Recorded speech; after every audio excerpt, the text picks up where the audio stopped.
Abra a sua Bíblia em Atos capítulo 4.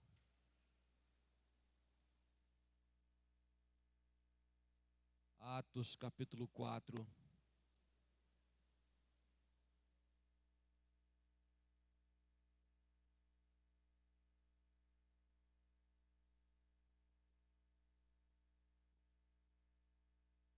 Versículo de 1 a 4, que diz assim: E estando eles falando ao povo, sobrevieram os sacerdotes e o capitão do templo e os saduceus, e doendo-se muito de que ensinassem o povo, anunciassem em Jesus a ressurreição dos mortos, lançaram mão deles e os encerraram na prisão até o dia seguinte, pois já era tarde. Muitos, porém, dos que ouviram a palavra creram. Chegou o número desses homens quase 5.000. Amém? Podeis assentar, irmãos. Amigos, eu quero falar nesta noite sobre atitudes ou características que revelam a verdadeira igreja. A verdadeira igreja. Como que eu vou conhecendo uma igreja? O que é uma igreja? Para que você possa assimilar essa questão cristã de igreja, você precisa estudar ou observar os passos da igreja primitiva. Passos esses que muitas vezes nos envergonha, nos faz ficar envergonhado das nossas atitudes e comportamentos, quando você começa a estudar o evangelho primitivo, a igreja primária, a primeira igreja ali que nasceu após o batismo com o Espírito Santo, no capítulo 2 de Atos. E eu gostaria que você, com tranquilidade, acompanhasse conosco como essa igreja se comportava diante de determinadas situações que hoje nós não enfrentamos e, no entanto, não prestamos um serviço à altura do evangelho. Aí, ao ler o livro de Atos, você entende, ou no mínimo, nem todas as pessoas vai conseguir ver isso, mas quem busca melhorar a sua vida cristã, ou se aplicar para conhecer mais, para melhorar a sua vida cristã, então, estudar o livro de Atos, prestando atenção nas atitudes, nos comportamentos da igreja, favorece o nosso entendimento para a mudança das nossas atitudes. No capítulo 3 de Atos, Pedro e João vão ao templo, encontram um coxo ali. Este coxo, ele ficava na porta do templo, a porta chamava Formosa. Ele ficava ali pedindo esmola.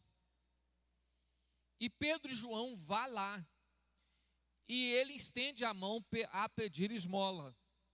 Pedro e João, através do nome de Jesus, cura ele. Quando ele pede esmola, Pedro diz: olha, eu não tenho prata e nem ouro, riqueza nenhuma eu tenho para te dar, sendo que você está pedindo. Mas o que tenho, isso dou. Em nome de Jesus, levanta e anda. E ele levantou e andou. E ele entrou no templo glorificando. Com essa cura, houve-se um alvoroço.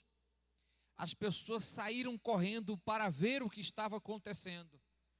Pedro e João agora, que chegou na porta do templo 3 horas da tarde para orar, Pedro e João agora começam a ensinar essas pessoas e a pregar a ressurreição em Cristo Jesus. A multidão aglomerou perto deles. Neste momento, os sacerdotes, os saduceus, os guardas e capitães do templo, vieram para ver o que estava acontecendo e percebeu que Pedro e João estavam ensinando a ressurreição, ensinando sobre Jesus na porta do templo. Porque as pessoas vieram, ficaram curiosos por ver aquele paralítico, aquele coxo, se levantar e sair correndo e entrar no templo. Como muita gente conhecia, porque era um local que ele ficava constante, todos ali o conheciam, admirou daquilo e vieram ver aquilo. E Pedro e João aproveitam agora a oportunidade e começam a pregar o evangelho.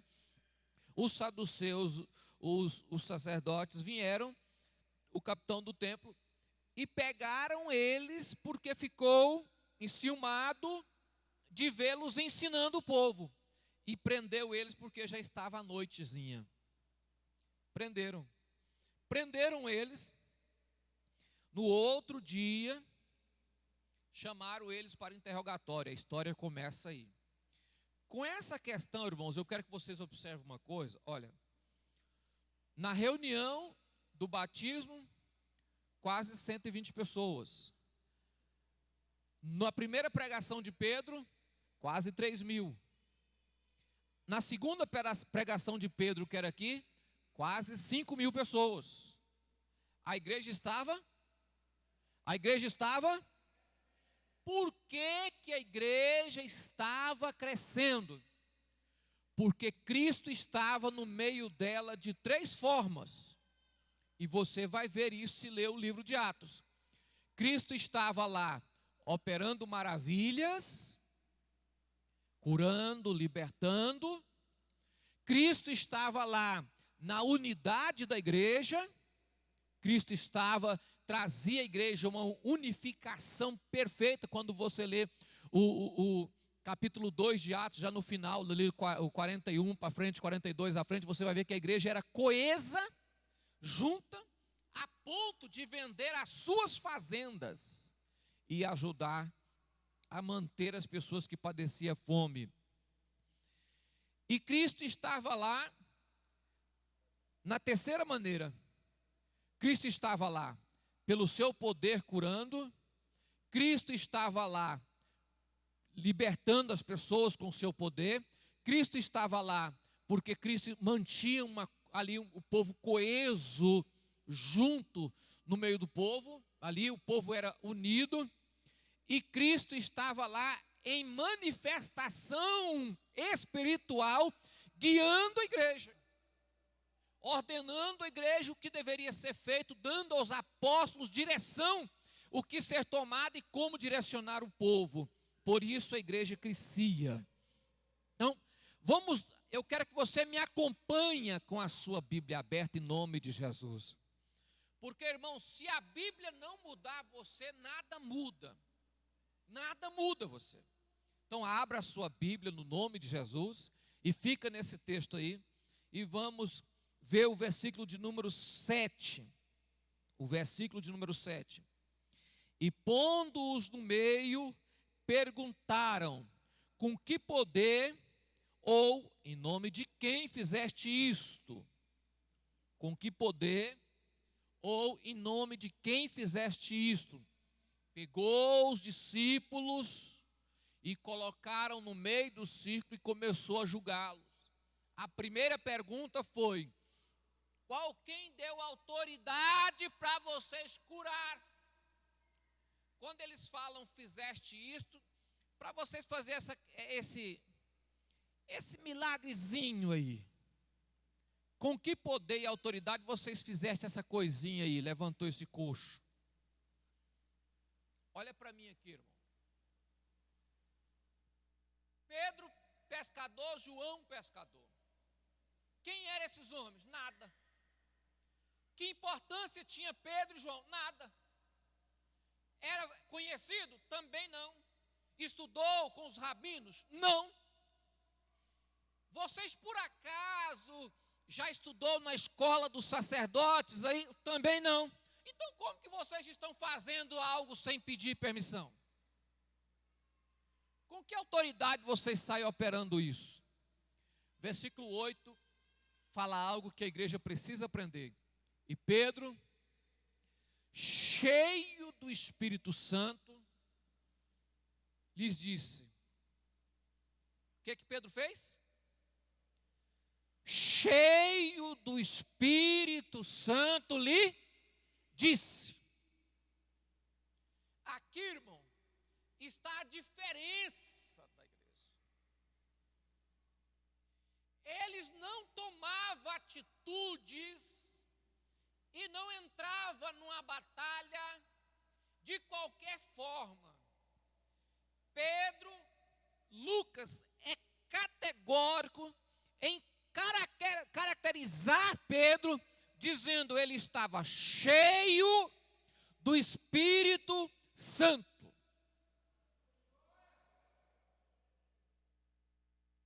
Com esse evangelho de hoje, essa forma que as pessoas entendem do evangelho, poderia pensar que está cheio do Espírito Santo, ele estaria igual muitos acham que está, né? Só porque está em um determinado lugar, acha que aquilo é cheio do Espírito. E não é. A atitude cheia do Espírito, a primeira característica dela é a sabedoria e a autoridade no falar. Pedro, presta bem atenção, Pedro não tinha leitura, conhecimento, cultura, não tinha estudado. João era pescador. Pedro e João estavam ali, não estudou em nenhuma escola, mas abriu a boca para falar com os escribas, saduceus e sacerdotes do templo. E quando ele abre a boca, Lucas determina algo assim: Pedro, cheio do Espírito Santo.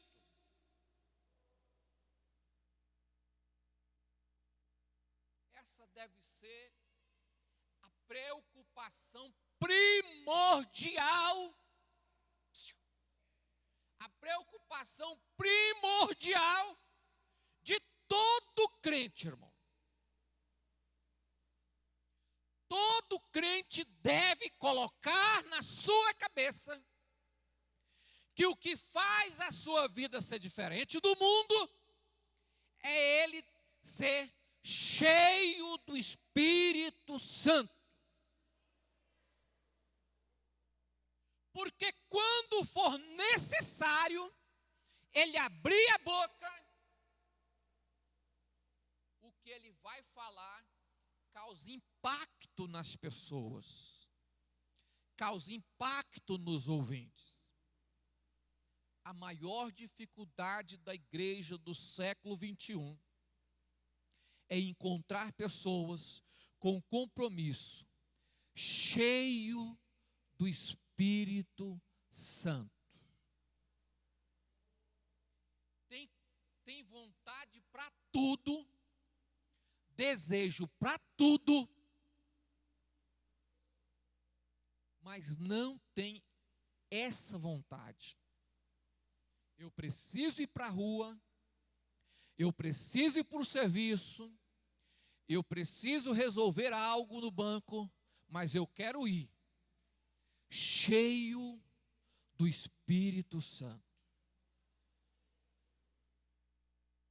Para fazer arruaça, para ficar profetizando, não. Porque quando alguém parar para conversar comigo, as minhas palavras, os meus argumentos serão tão fortes e tão cheios de Deus que vai impactar a vida das pessoas. Preste atenção nisso aí, irmão. Versículo de número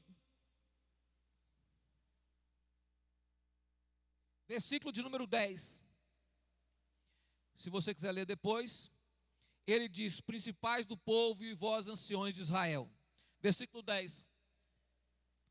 Sejais conhecido de vós todos e de todo o povo de Israel, que, em nome de Jesus Cristo, o Nazareno, aquele a quem vos crucificaste, a quem Deus ressuscitou dos mortos, em nome desse é que este está são diante de vós.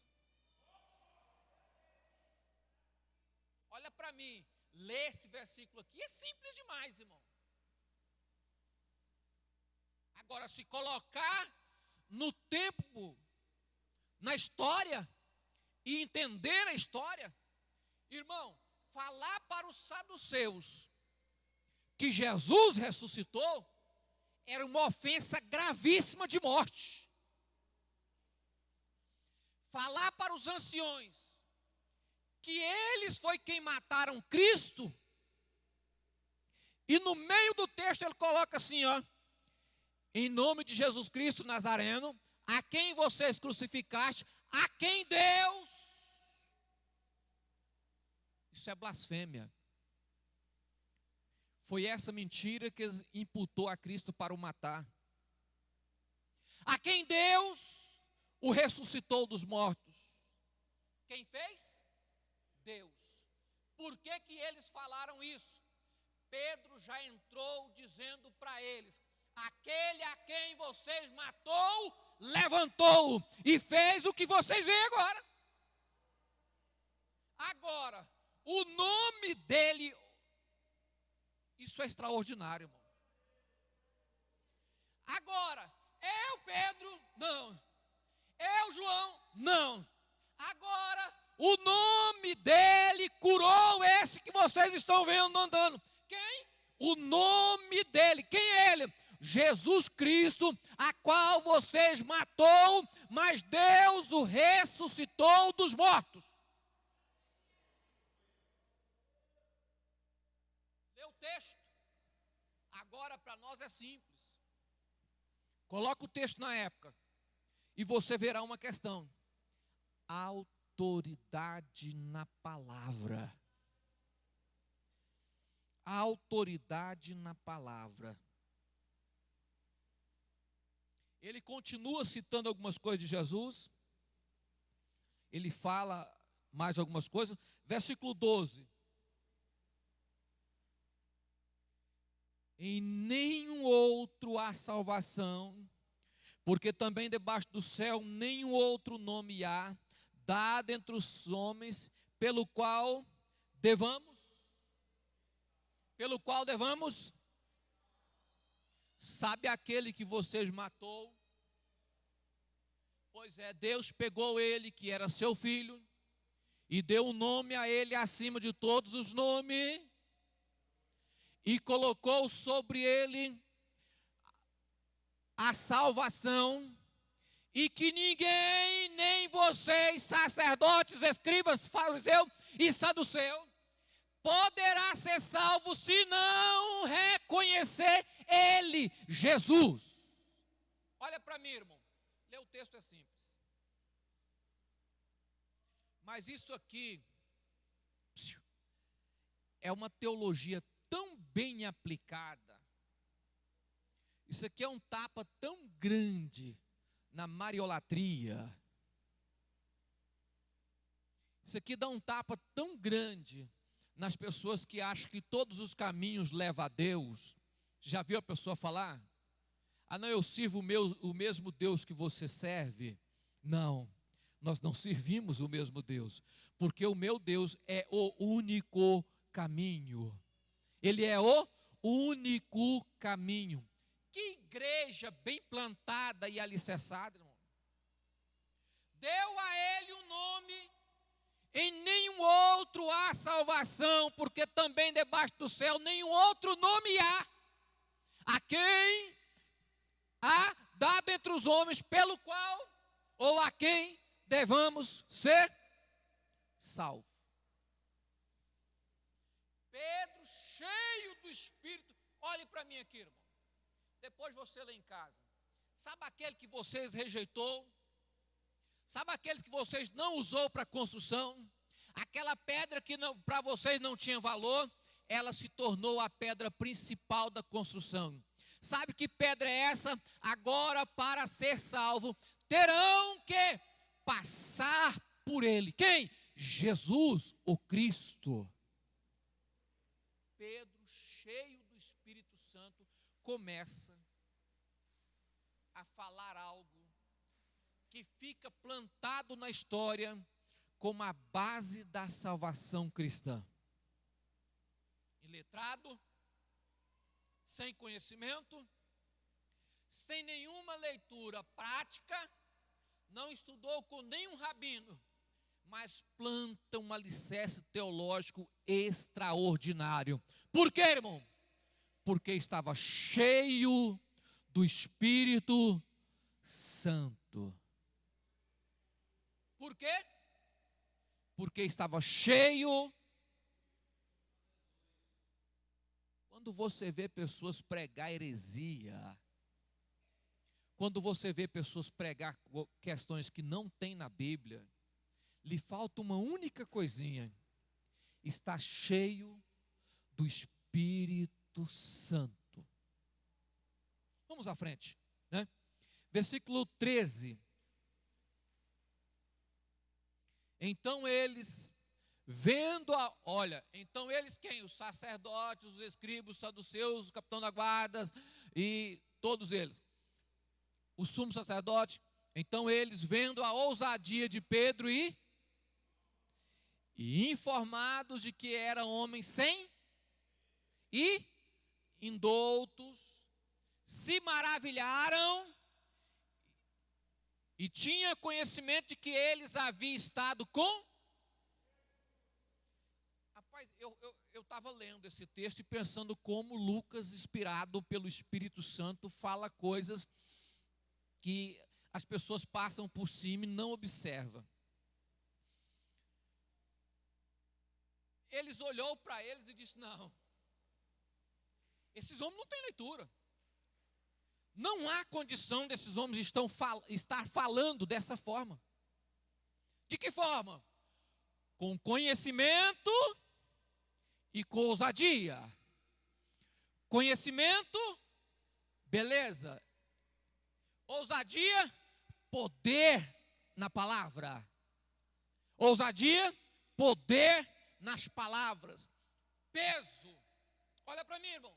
Quando eu disse para você que o mundo precisa, que a igreja precisa de crente cheio do Espírito, eu falei no início, o mundo precisa de pessoas que estejam cheias do Espírito. Por quê? Porque quando a pessoa está cheia do Espírito, tudo aquilo que ele ouviu e viu, quando ele abrir a boca, haverá poder nas suas palavras.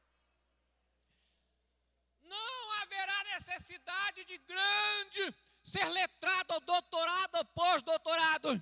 Mas há uma necessidade das pessoas ser cheia do Espírito Santo, que muitos não querem.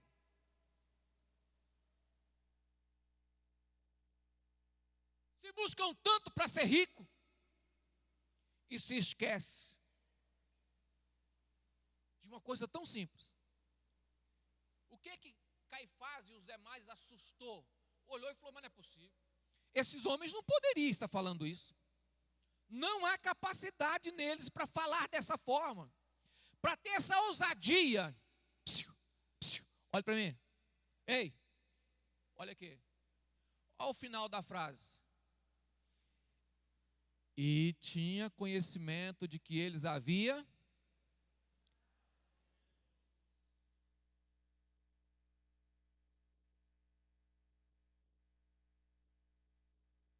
Agora sei que eles estavam com Jesus.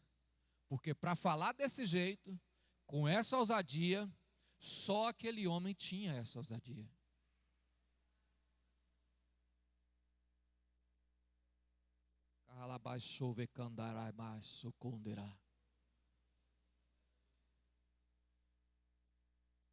Só estando com Jesus para ter ousadia e conhecimento. Ousadia e é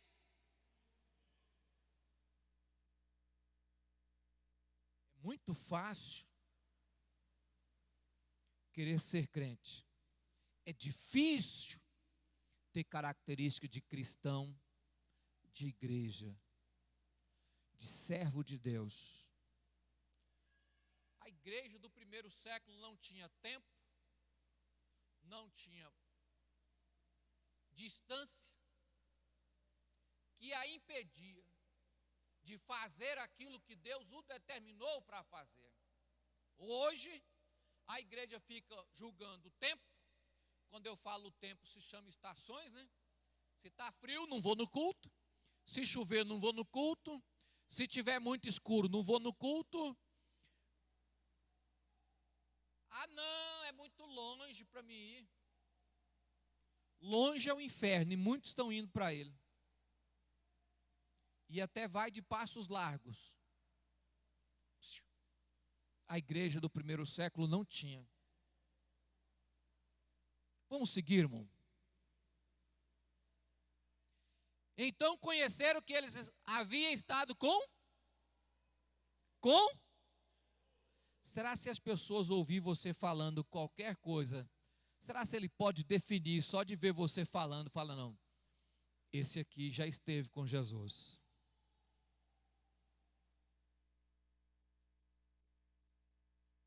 O que diferencia você de outra pessoa é ser cheio do Espírito Santo. Vamos acelerar aí, irmão. Versículo 18. Versículo 18. Aí depois eles mandaram sair.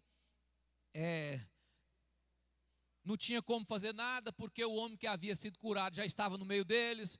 Olhar o aleijado pulando, não tinha como negar o poder de Deus. Não tinha mais como fazer nada. Eles fizeram um conselho lá. Tomaram um conselho. Versículo 18. E chamando-os disseram que absolutamente não falasse, nem ensinasse no nome de Jesus. Fez o quê? Absolutamente não falasse, nem ensinasse no nome de Jesus. Fizeram um conselho, ameaçou e disse: se vocês abrirem a boca nesse nome de novo, nós o mataremos, prenderemos, daremos à família de vocês uma surra. Versículo 19. Respondendo, porém, Pedro e João disseram: julgai vós se é justo diante de Deus, ouvi-vos antes a vós do que Deus. O que ele está dizendo? Pode manter preso, porque nós não vamos. Ousadia, coragem. Irmão, a igreja precisa ter coragem. Tem muita gente indo para o inferno e a igreja está apática, guardada, preocupado com o seu dinheiro, com a sua renda, esquecendo de uma única coisa que tem realmente valor: eternidade com Deus. Versículo 20. Vamos ler? Vamos? Porque não podemos deixar de o que temos? O que temos? Nós não vamos nos calar, porque nós vimos Cristo, porque nós ouvimos Ele falar conosco, nós vimos Ele fazer milagre, e nós ouvimos Ele nos ensinar as suas palavras. Nada pode nos calar, porque vimos e ouvimos. Quer matar? Mate. Isso é o que, irmão? Homens cheios do Espírito Santo. Isso é ser cheio do Espírito Santo. Cheio, característica da igreja. Lucas coloca no princípio do texto: e Pedro cheio do Espírito Santo. Depois ele desce mostrando como era esse homem que agora estava tendo um embate, mas ele era cheio do Espírito. Eu não vou calar, porque tenho visto e irmão, tem gente que tem vergonha de falar para os outros que Jesus salva. Tem gente que tem vergonha de falar para as pessoas que ele é crente. Tem vergonha de falar para alguém vir à igreja. Tem gente que tem vergonha que o vizinho saiba que ele vem nos cultos toda terça, quinta e domingo. É porque não tem visto e nem ouvido. E pela última característica, porque nunca estiveram com Jesus. Porque se um dia você já encontrou Jesus, você não consegue ficar calado e não falar para alguém que ele precisa mudar de vida para ir para a eternidade morar com Deus.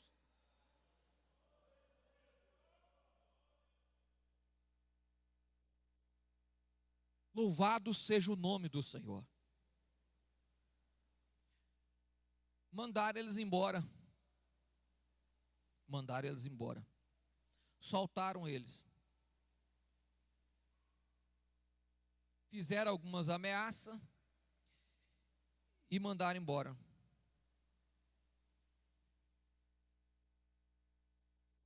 O homem que tinha sido levantado tinha quase 40 anos.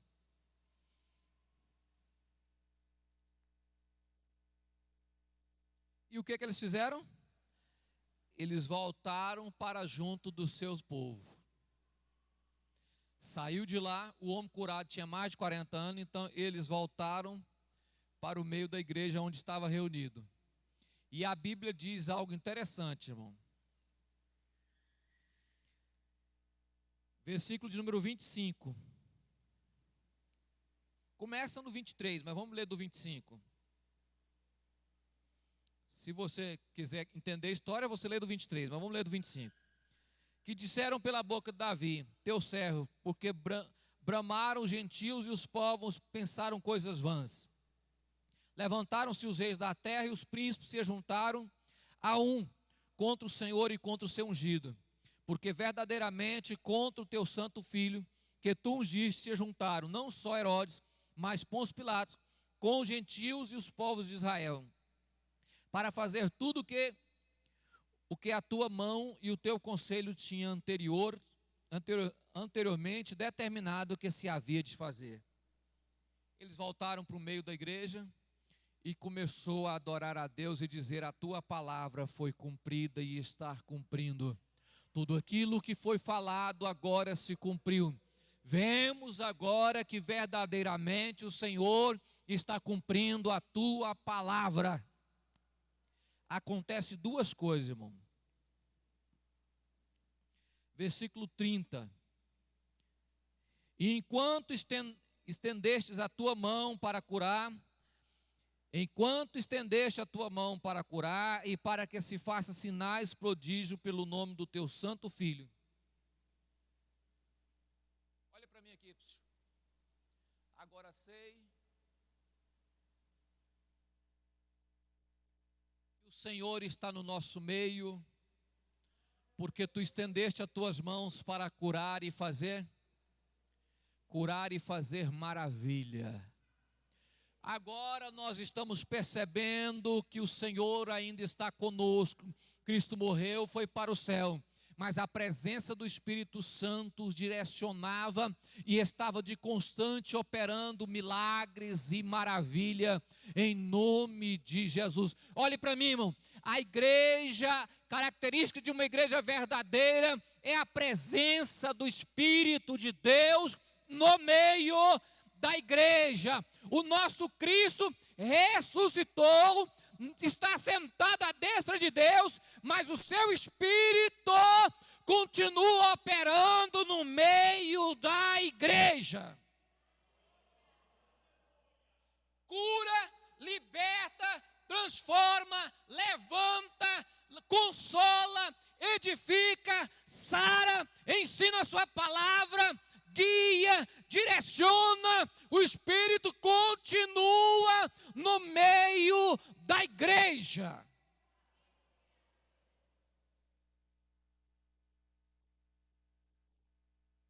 Uma coisa é eu ser crente e achar que estou caminhando ao meu bel prazer.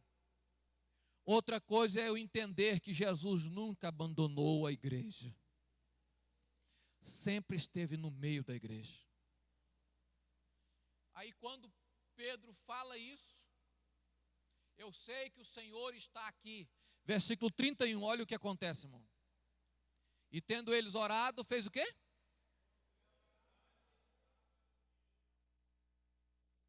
Isso é extraordinário, como Lucas escreve isso. Parece que o Espírito Santo falou assim: verdadeiramente estou aqui. Olha aí, ó.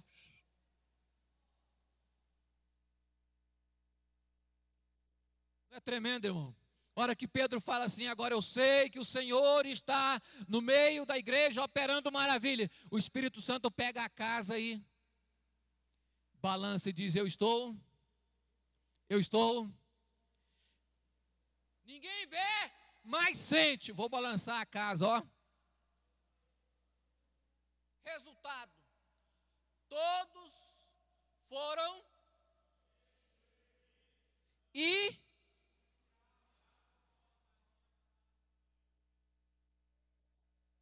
alabaço konder hexify de konder alahamakesa do konosher mekevion do go show rek na hasifa e na mahakasu de go cerca devion lava e chui gena so menagahaita o inhesion deicho.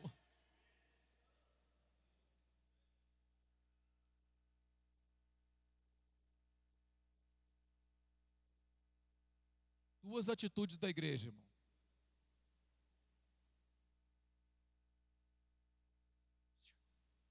Cheio do Espírito Santo, anunciava com ousadia. Igreja cheia do Espírito, anuncia com ousadia. O quê? A palavra de Deus. Ah, não, eu quero ser cheio do Espírito Santo para ficar pulando no meio do povo. Irmão, eu acho bonito as pessoas pular, acho. Eu concordo, não sou contra não, irmão. Eu estou falando que não adianta eu ser cheio do Espírito aqui, pular aqui, dar pulo aqui, tremer as pernas, e quando eu sair essa porta para fora, eu não ter coragem de falar do nome de Jesus a ninguém. É igual ver jovens, adolescentes, senhoras que vai no congresso, na sede, e chega lá e cheio, salta e pula. Quando chega aqui na igreja, vamos evangelizar. Não posso, tem vergonha, se esconde. Vamos para a rua falar de Jesus? Não. Característica da igreja primitiva, cheia do Espírito, anuncia com ousadia a palavra de Deus. Cheia do Espírito, anuncia com ousadia a palavra de Deus. Amém, irmão? Amém? O Espírito do Senhor nos levantou para pregar o Evangelho. Aonde estivermos, nós estamos plantados aqui no setor, vamos anunciar aqui. Sair para a rua, aqui. Chamar as pessoas para aceitar Jesus, aqui. Ah, pastor, eu tenho chamada missionária, arde aqui um desejo de eu ir conhecer a Torre Eiffel. Ah, eu também tenho desejo de lá conhecer ela. Isso não é desejo missionário, irmão. Eu tenho vontade de conhecer lá o Washington, nos Estados Unidos. Eu também tenho, mas isso não é desejo missionário. Eu tenho vontade de ganhar as pessoas para Jesus aonde eu estou. Isso é desejo missionário. Eu tenho vontade de entregar um folheto para as pessoas na rua. Isso é desejo missionário, irmão.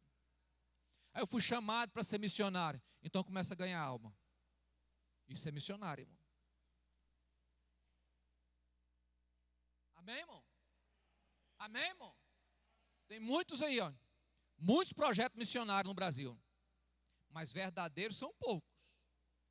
Tem gente aí que vive às custas da igreja falando que é projeto missionário. Você vai ver, não tem uma igreja construída, não tem um obreiro que sustenta, nunca sustentou ninguém no campo missionário, e tá aí, porque eu faço missões e missões. Você vai ver a íntegra do projeto, Não tem.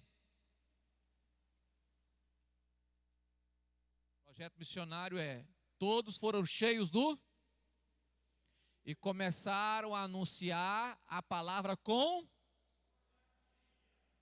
autoridade na palavra, em nome de Jesus.